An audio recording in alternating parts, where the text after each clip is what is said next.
नमो नमः दोस्तों।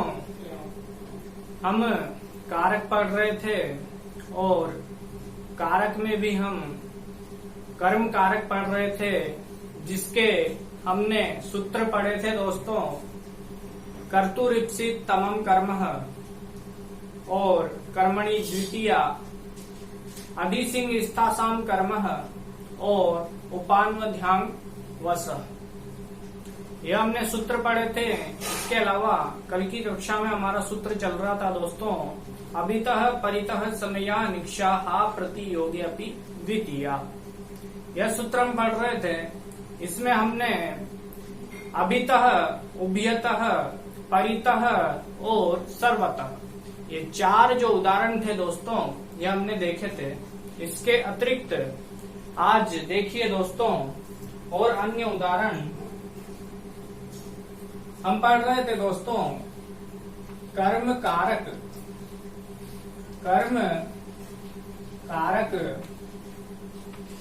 और विभक्ति थी द्वितीया। ये द्वितीया विभक्ति।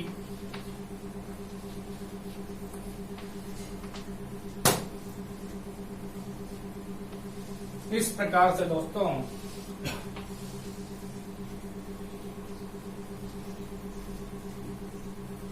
कर्म कारक द्वितीय विभक्ति हम पढ़ रहे थे और इसका सूत्र था दोस्तों, पांचवा सूत्र।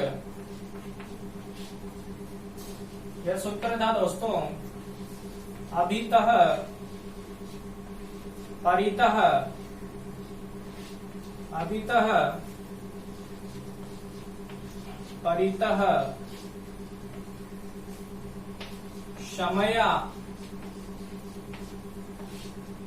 निक्सा हा प्रति योगे अपि द्वितीया।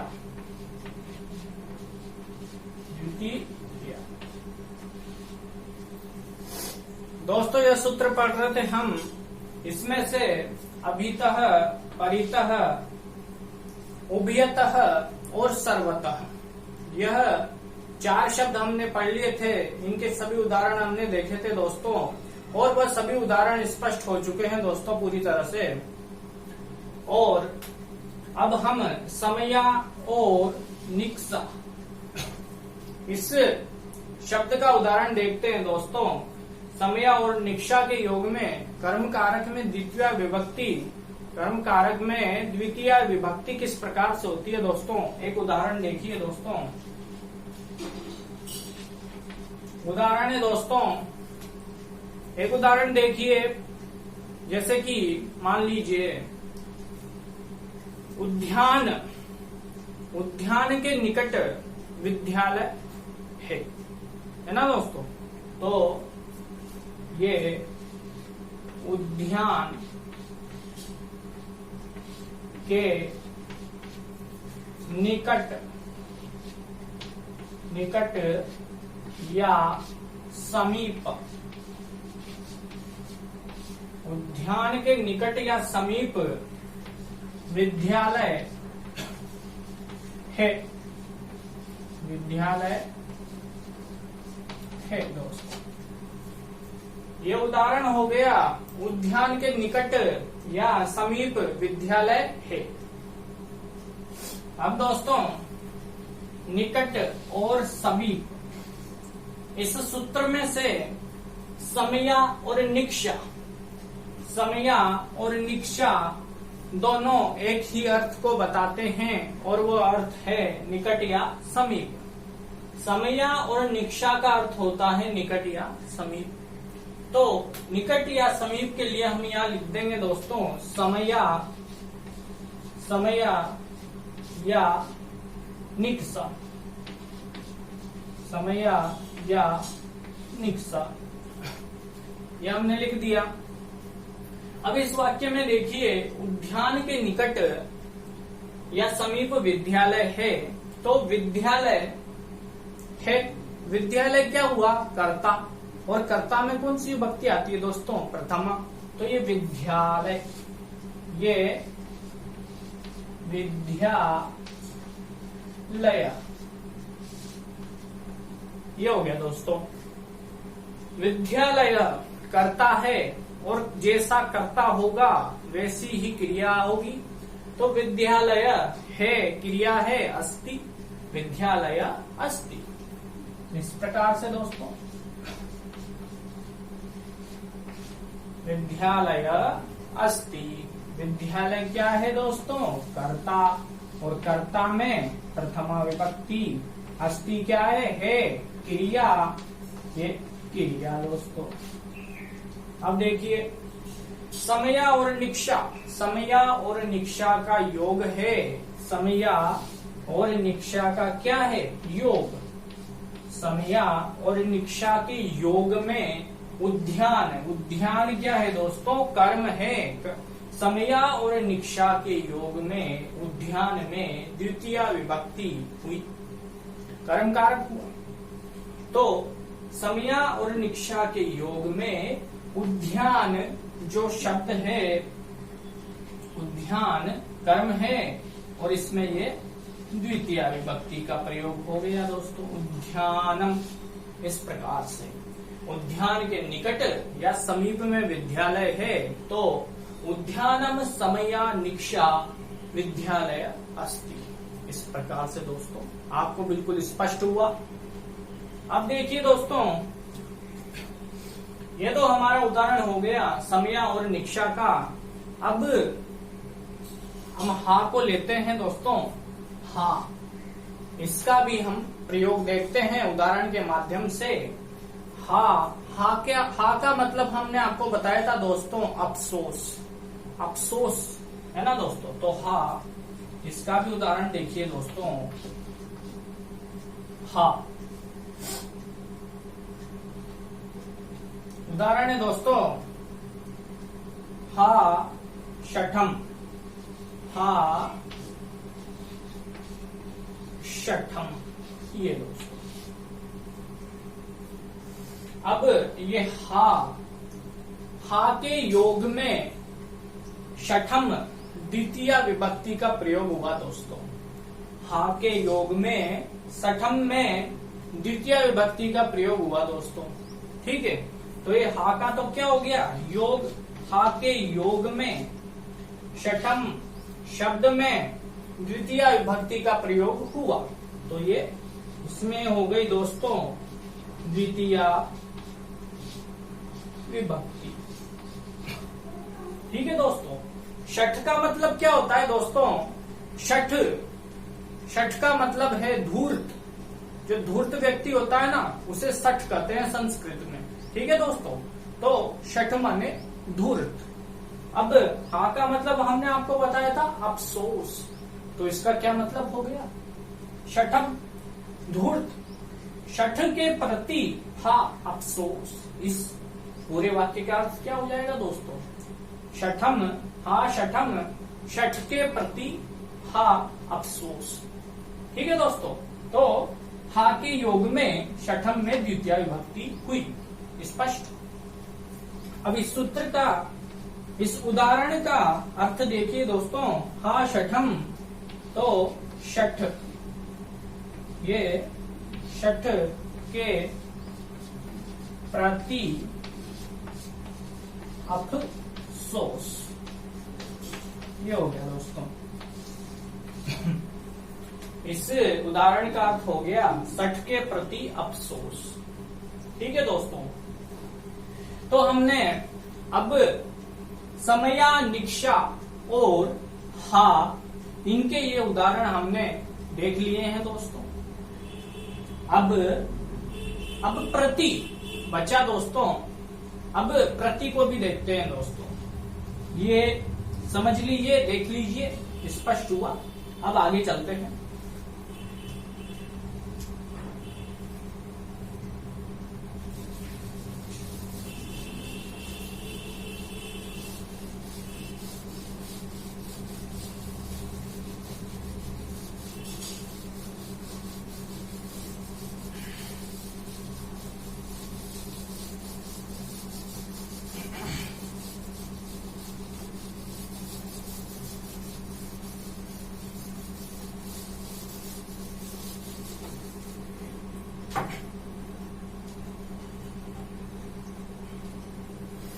अब देखिए दोस्तों,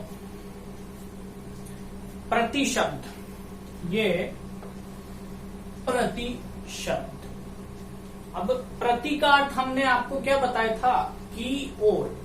प्रति का अर्थ होता है की ओर, ठीक है।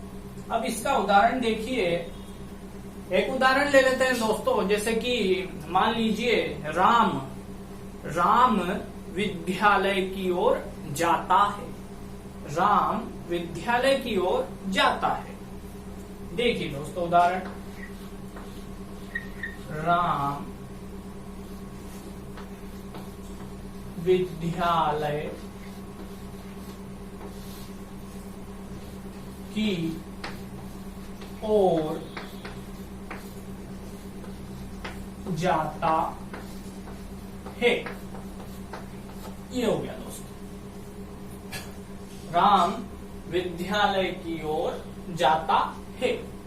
ठीक है दोस्तों, अब जाता है क्या है, हमने देख करके पहचाना, क्रिया है।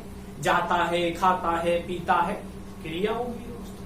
अब जाता है, विद्यालय की ओर जाता है, लेकिन कौन जाता है दोस्तों? प्रश्न उठा, विद्यालय की ओर जाता है, लेकिन जाता कौन है? राम जाता है। तो कौन है, क्या है, इस प्रश्न को पूछ करके कौन है, क्या है, इन शब्दों से हम कर्ता का पता लगा सकते हैं दोस्तों। तो कौन जाता है विद्यालय की ओर? राम जाता है दोस्तों। तो ये देखिए राम, ये राम क्या हो गया? कर्ता हो गया। जाता है क्रिया हो गई। अब क्या हुआ दोस्तों, ये हमें की ओर अर्थ दिखाई दे रहा है दोस्तों। हमने पहले भी बताया था आपको, इसका अर्थ होता है प्रति। प्रति का अर्थ क्या होता है? की ओर, है ना। प्रति का अर्थ क्या हुआ? की ओर। तो यहां पर हमने ये प्रति लिख दिया दोस्तों। प्रति माने की ओर। अब देखिए दोस्तों, अब प्रति के योग में, अब ये क्या है? प्रति, और इस प्रति का क्या हुआ? योग।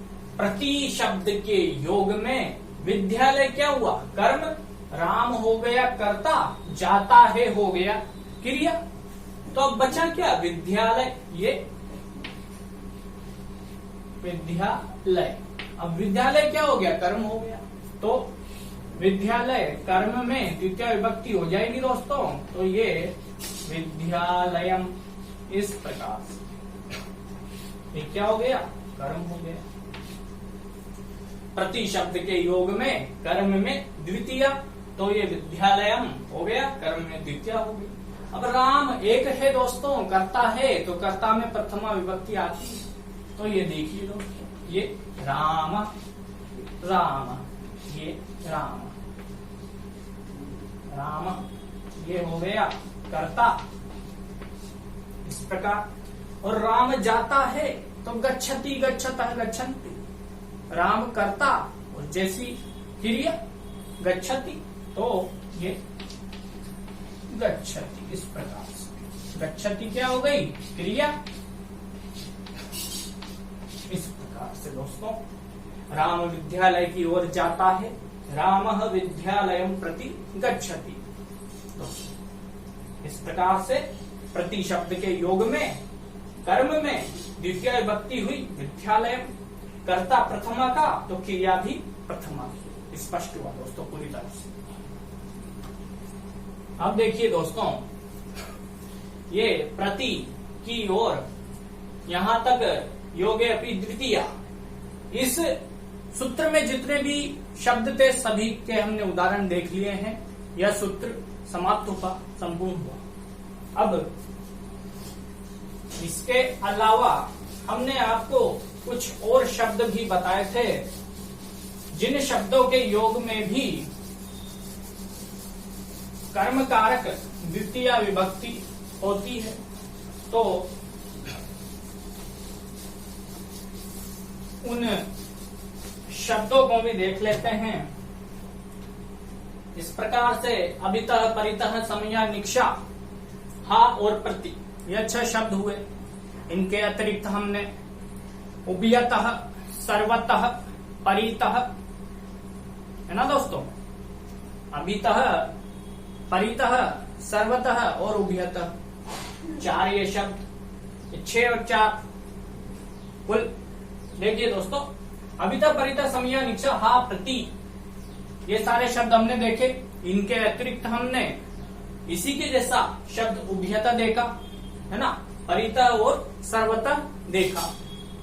अब इनके अतिरिक्त हमने कुछ और शब्द बताए थे जो बच गए थे, जैसे कि ये उपरियु, परि, इसका अर्थ क्या है दोस्तों? ऊपर, ऊपर। अब इस शब्द के उदाहरण देखते हैं। इस शब्द के योग में भी द्वितीय विभक्ति होती है, जैसे कि उदाहरण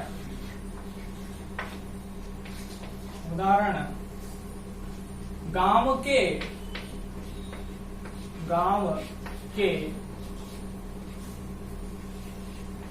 ऊपर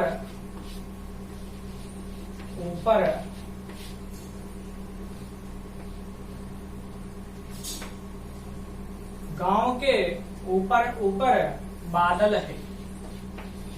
क्या है? बादल है। गांव के ऊपर बादल हैं। ऊपर किसका अर्थ है? उपरियु परि शब्द का। और इस उपरियु परि शब्द के योग में कर्म में गांव क्या है? कर्म में द्वितीय विभक्ति का प्रयोग होगा। तो देखिए, उपरियु परि, इस प्रकार से ये शब्द हुआ। इस शब्द का हो गया योग। इस शब्द के योग में कर्म में द्वितीय विभक्ति का प्रयोग होगा दोस्तों। तो गांव है, ये ग्रामम, ये हो गया हमारा कर्म। इसके अतिरिक्त बादल है, तो बादल एक तो होगा नहीं, बादल बहुत सारे होते हैं आकाश में। तो मेघा, बहुवचन, मेघा, ये कर्ता है हमारा, ये मेघा, ये कर्ता। और है क्या है? क्रिया, बहुवचन की क्रिया है, तो अस्ति, स्तः, संति आ जाएगा। ये संति, इस प्रकार से ये क्या है? क्रिया, इस प्रकार से। तो उपरियु परि शब्द के योग में कर्म में गांव कर्म है, तो कर्म में द्वितीय विभक्ति का प्रयोग हुआ। मेघा जो है बादल है, बहुत सारे बादल है, बहुवचन है। कर्ता तो मेघा, और कर्ता बहुवचन का, तो क्रिया भी बहुवचन की, संति क्रिया हो गई। इस प्रकार से स्पष्ट हुआ दोस्तों। उपरियु परि शब्द के योग में कर्म में द्वितीय विभक्ति का प्रयोग हुआ। ग्रामम उपरियु परि मेघाः सन्ति, गांव के ऊपर बादल है। ठीक, स्पष्ट हुआ दोस्तों। बीच बीच में या तो आप स्क्रीनशॉट ले लीजिए कीजिए, है ना, या फिर आप पॉज करके वीडियो को नोट्स बना सकते हैं आराम से। ठीक है दोस्तों। अब यह उदाहरण हो गया उपरियु परि का। ऐसा ही एक और शब्द आता है, ये तो ऊपर हुआ दोस्तों। एक और शब्द आता है अधो अधः, नीचे, उसको भी देखते हैं। देखिए दोस्तों,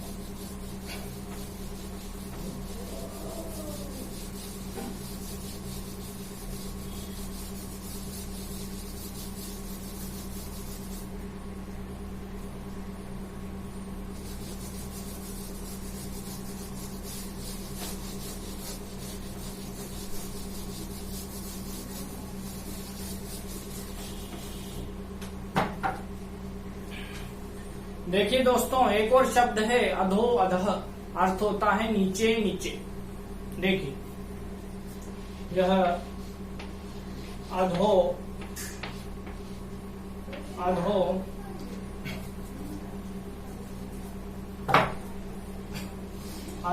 अधः, इस प्रकार से इसका अर्थ होता है दोस्तों नीचे। इसका अर्थ क्या हुआ दोस्तों? नीचे नीचे, और ये नीचे नीचे, अधो अधः, नीचे नीचे। इस शब्द के योग में भी द्वितीय विभक्ति होती है। तो एक उदाहरण देखिए दोस्तों, एक उदाहरण ले लेते हैं।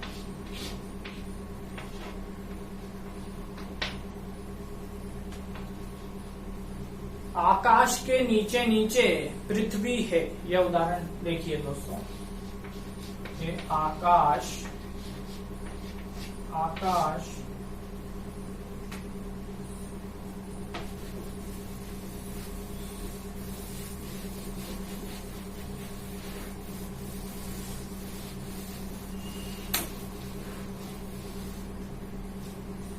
उदाहरण देखिए दोस्तों, आकाश के नीचे नीचे पृथ्वी है। अब देखिए दोस्तों, नीचे नीचे, अधो अधः, नीचे नीचे, यह अर्थ हुआ इसका। तो नीचे नीचे को हम क्या लिखेंगे संस्कृत में? अधो अधः। ये अधो अधः, इस प्रकार से। अब अधो अधः का योग है। अधो अधः के योग में आकाश क्या है? कर्म है। कर्म में द्वितीय विभक्ति का प्रयोग होगा। अब इसमें कर्ता क्या है दोस्तों? कर्ता है पृथ्वी। पृथ्वी को क्या बोलेंगे? वसुधा। पृथ्वी ये कर्ता है, इसे बोलेंगे हम वसुधा। और वसुधा पृथ्वी एक ही है, इसीलिए क्रिया भी एक वचन ही आएगी। तो वसुधा अस्ति, ये वसुधा अस्ति, इस प्रकार से। वसुधा हो गया कर्ता, पृथ्वी हो गई कर्ता, और अस्ति हो गई क्रिया। ये क्रिया, इस प्रकार से दोस्तों अधो अधः का योग हुआ। तो अधो अधः के योग में हुई दोस्तों, कर्म है आकाश। अधो अधः के योग में कर्म में आकाश में द्वितीय विभक्ति का प्रयोग हो गया। आकाश को क्या बोलते हैं? नभ। और संस्कृत में अगर आकाश को बोलेंगे तो नभम, है ना? नभम द्वितीय विभक्ति, तो ये नभम, इस प्रकार से। ये हो गया कर्म, कर्म इस प्रकार से। अधो अधः शब्द के योग में कर्म में आकाश में द्वितीय विभक्ति हुई, और द्वितीय विभक्ति में नभम होता है। करता है वसुधा, एक वचन, और तो उसी के अनुसार क्रिया एक वचन, वसुधा अस्ति। इस प्रकार से वाक्य हुआ, नभम अधो अधः वसुधा अस्ति। आकाश के नीचे नीचे क्या है? पृथ्वी है, इस प्रकार से।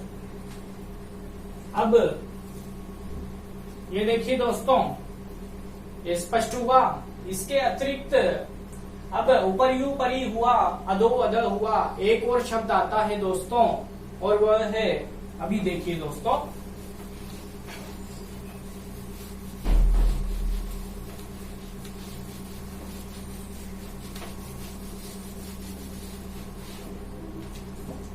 अधि अधि एक शब्द है, ये अध यधि, इस प्रकार से।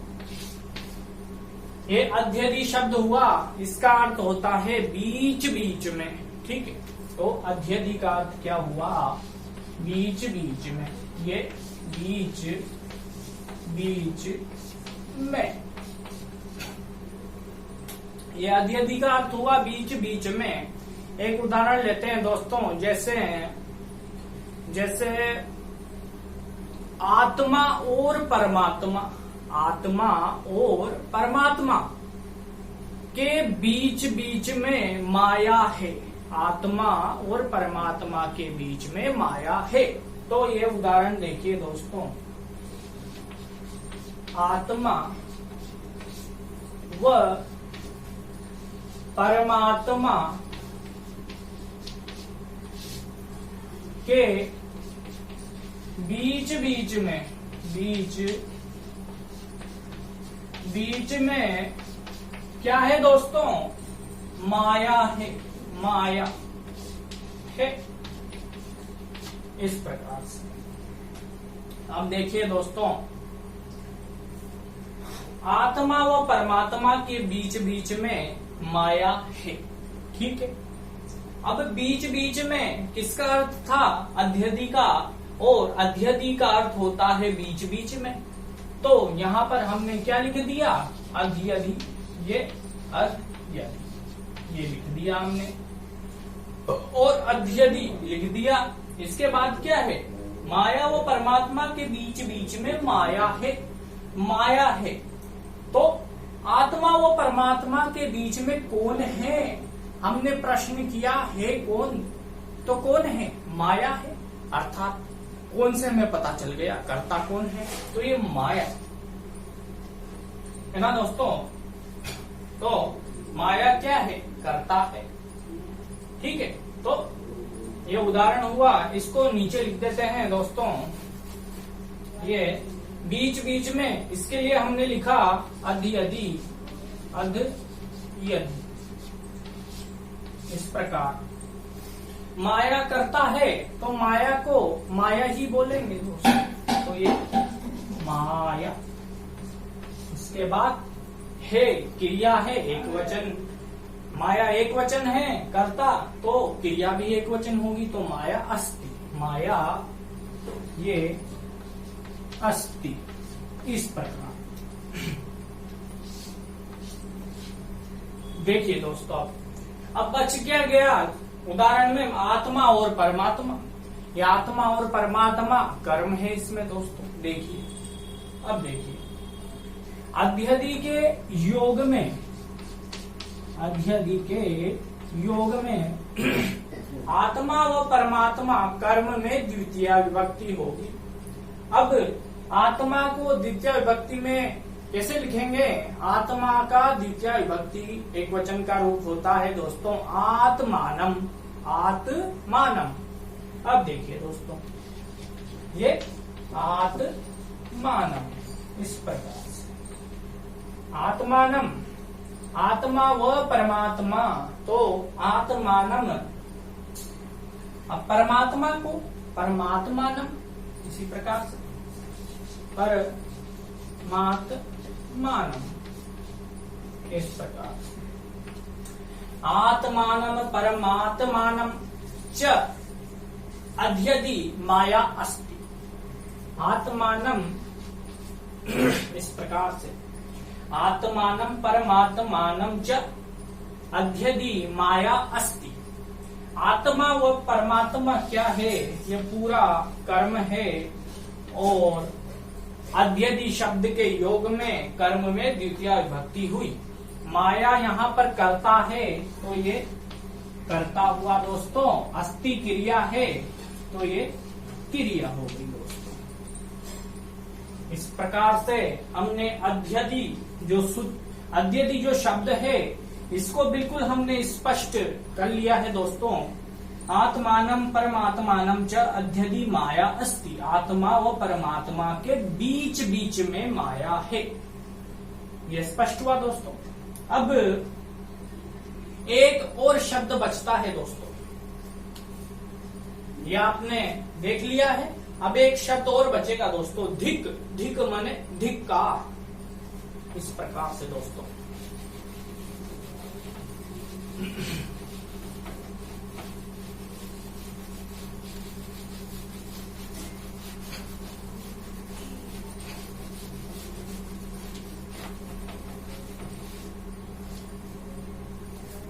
एक और शब्द है दोस्तों धिक।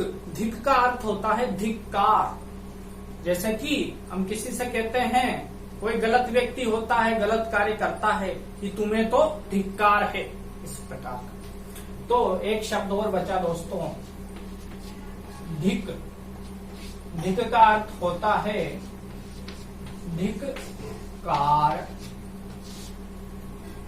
इसका प्रयोग बहुत ही सरल है दोस्तों। देखिए उदाहरण, दुर्जनम धिक, इस प्रकार से दुर्जनम धिक, दुर्जनम धिक।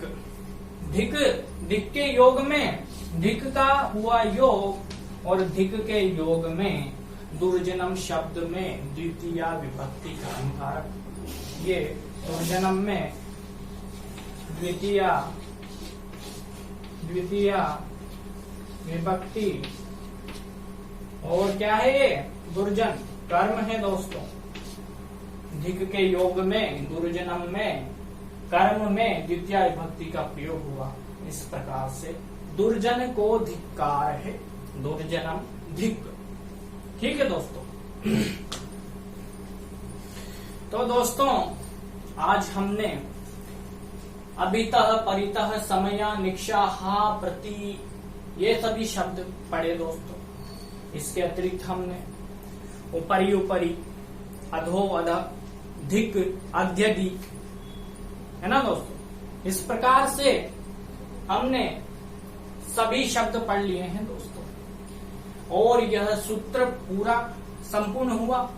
इसके अतिरिक्त जो 6 शब्द हमने बताए थे जिनके योग में भी द्वितीय विभक्ति होती है, तो वह सभी 6 शब्द भी पूर्ण हुए। सारे जो 12 शब्द हमने बताए थे उनके हमने एक एक के उदाहरण देखे और सभी स्पष्ट हुए दोस्तों। इस प्रकार से यह सूत्र भी संपूर्ण हुआ।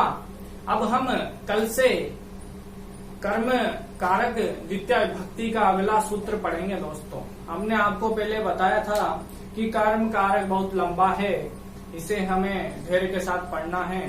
ठीक है दोस्तों। तो आज के लिए इतना ही, मिलते हैं अगली कक्षा में। नमस्कार दोस्तों।